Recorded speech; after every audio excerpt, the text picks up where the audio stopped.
आप सभी का बहुत बहुत स्वागत है अष्टावक्र गीता के 8वें प्रकरण में। इस प्रकरण में अष्टावक्र राजा जनक को मुक्ति और बंध यानी बंधन के बारे में बताएंगे।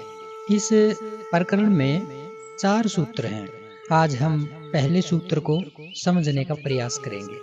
पहले सूत्र में अष्टावक्र क्या कह रहे हैं? राजा जनक को कह रहे हैं, जब चित्त कुछ चाहता है, कुछ सोचता है, कुछ त्याग करता है, कुछ ग्रहण करता है, जब दुखी और सुखी होता है, तब बंध है यानी बंधन है। देखिए, अष्टावक्र जी ने जो उपदेश राजा जनक को दिया, या ये कहें कि जो ज्ञान दिया, उससे राजा जनक के सामने जितना भी अंधेरा था, जितने भी अज्ञान के बादल थे, वो दूर हो गए।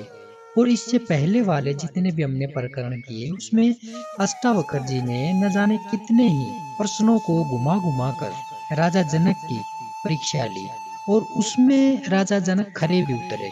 तो अष्टावक्र को इस बात का तो कोई संदेह नहीं है कि राजा जनक को ज्ञान नहीं हुआ, उनको ज्ञान हो चुका है, और अष्टावक्र इनसे संतुष्ट भी हो गए। किंतु अंतिम रूप से बंध और मुक्ति की संक्षिप्त व्याख्या इस प्रकरण के यानी 8वें प्रकरण के इन 4 सूत्रों में सार रूप में देते हुए कहते हैं, हे जनक, यह बंधन कोई भौतिक नहीं है। संसार में कोई बांधा जा सकता है, किंतु उसकी चेतना, उसके मन, विचार आदि को नहीं बांधा जा सकता। मनुष्य समय देहाभिमानी के कारण, वासनाओं और इच्छाओं के कारण अपने आप बंधता है और फिर दुखी होता है। उसके दुख का कारण कोई दूसरा नहीं है, बल्कि वह खुद है, आत्मा से भिन्न यह चित्त है। यह चित्त ही समस्त विचारों, वासनाओं, इच्छाओं का केंद्र है। इसी से संसार भासता है। भासता यानी महसूस होता है, दिखाई देता है। इसी के कारण सुख और दुख का अनुभव होता है। यह चित्त विषयों की इच्छा वाला होकर उसे भोगने के लिए उसकी प्राप्ति की इच्छा करता है। इसी इच्छा से संसार की शुरुआत हो जाती है। इसी इच्छा पूर्ति के लिए वह संघर्ष करता है, दूसरों को कष्ट पहुंचाता है, शोषण करता है, अपनी तिजोरी को भर लेता है। और चूंकि वह तिजोरी इतनी गहरी है कि वो भरने में नहीं आती, जब भरने में नहीं आती तो वो लगातार उसको भरने में लगा रहता है। इंसा वह हत्या करता है, अनेक प्रकार के अच्छे और बुरे कार्य करता है।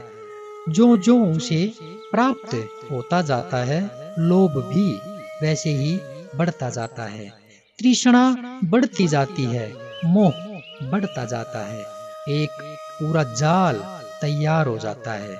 जब उसे प्राप्त होता है, कुछ मिलता है, तो उसे खुशी मिलती है, उसे हर्ष होता है।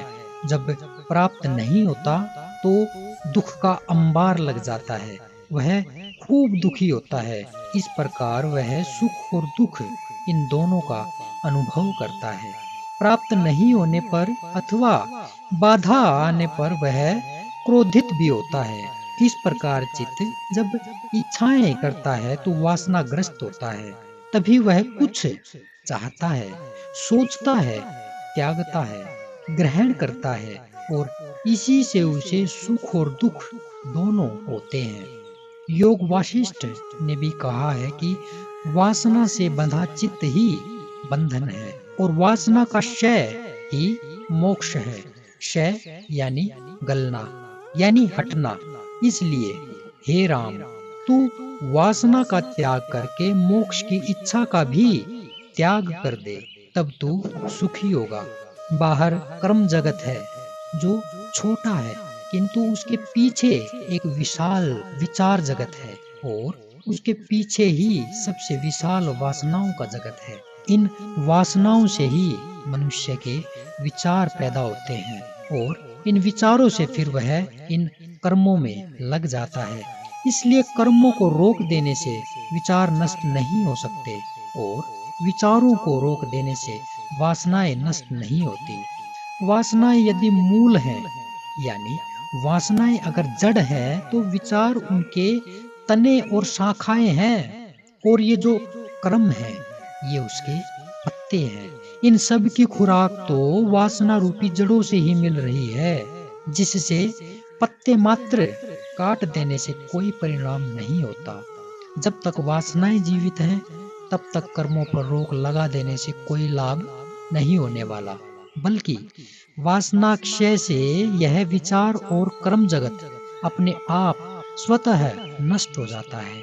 इसलिए चित्त में होती है वासना, उसके कारण मन सक्रिय होता है, जिससे विचार उत्पन्न होते हैं।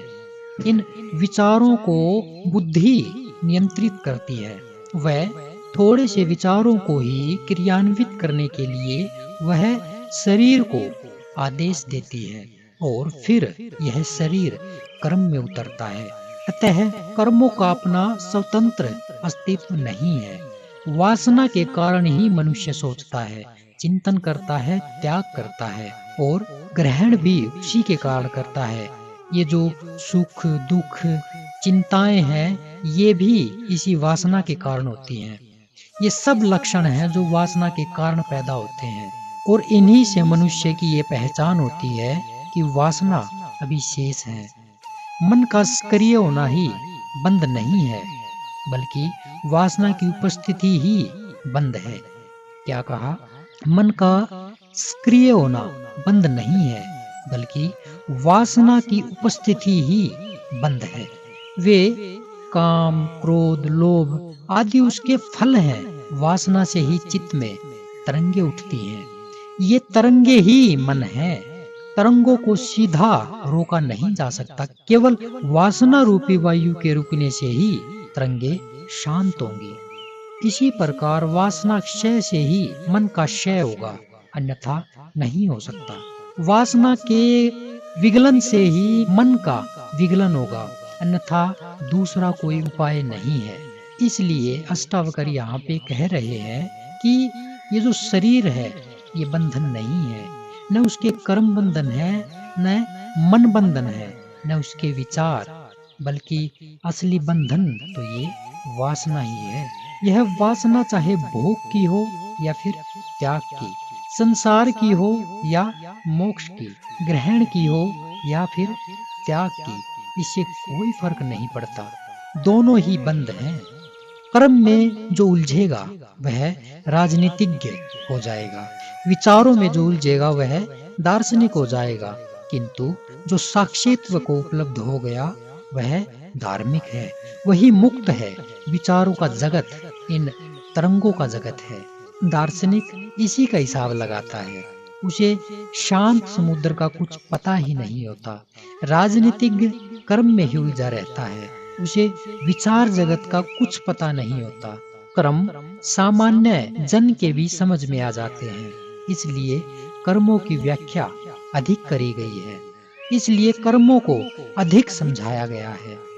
विचारों के तल पर कुछ ही लोग पहुंच पाते हैं, अतः इसे विचारों के माध्यम से कम समझा गया है, इसे मुक्ति को। और साक्षी तल पर तो बिरले ही पहुंच पाते हैं। इसलिए जो मूल्यवान है वो अधिकांश की पहुंच से बहुत दूर है। यही कारण है कि अज्ञान सर्वाधिक है, और यही संसार है, यही बंधन है। ज्ञान अर्थात मुक्ति बहुत कम को उपलब्ध है। संसार में जितने भी धर्म हैं वे विचारों के जगत से ऊपर के नहीं हैं, इसलिए भिन्नताएं प्रतीत होती हैं। उपलब्धि का कोई धर्म है ही नहीं। मूढ़ यानी अज्ञानी तो इन कर्मों में ही उलझकर रह गए।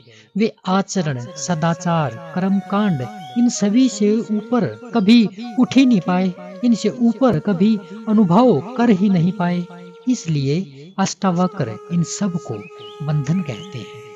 कल दूसरे सूत्र में फिर मिलेंगे, तब तक के लिए नमस्कार।